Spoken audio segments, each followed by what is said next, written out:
नमस्कार सभी को। मंगलवार की कहानी शुरू करते हैं। जल्दी से लाइक करो और ध्यान से सुनना। कहानी को जो भी सुनता है उसके दुख दूर हो जाते हैं। प्राचीन काल की बात है।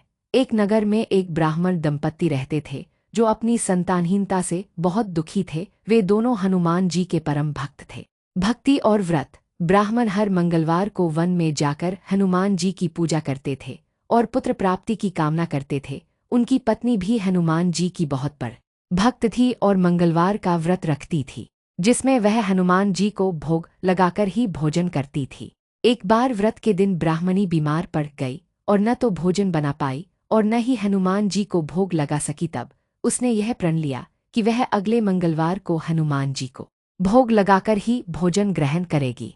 वह 6 दिन तक भूखी प्यासी रही और मंगलवार के दिन पूजा के दौरान दुर्बलता के कारण मूर्छित होकर गिर पड़ी। ब्राह्मणी की इस निष्ठा और लगन को देखकर हनुमान जी अत्यंत प्रसन्न हुए और उसके सामने प्रकट हुए। उन्होंने उसे आशीर्वाद के रूप में एक पुत्र दिया और कहा कि यह बालक उसकी सेवा करेगा।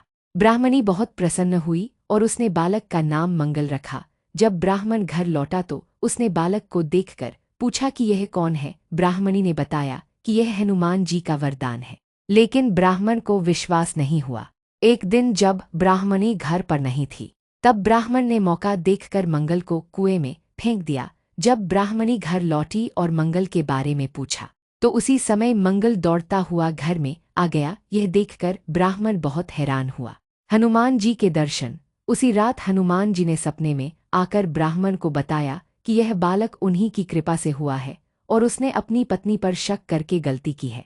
सच जानकर ब्राह्मण को अपनी गलती का एहसास हुआ और उसने हनुमान जी से क्षमा याचना की। ब्राह्मण दंपत्ति ने और भी अधिक श्रद्धा से मंगलवार का व्रत करना शुरू कर दिया और उनके सभी कष्ट दूर हो गए। वीडियो को लाइक जरूर करें। सुबह जल्दी उठकर स्नान करें, लाल कपड़े पहने और हनुमान जी की पूजा करें। दिन भर फलाहार करें और शाम को सूर्यास्त के बाद ही भोजन करें, जिसमें नमक और तामसिक चीजें न हो। व्रत के दौरान ब्रह्मचर्य का पालन करें।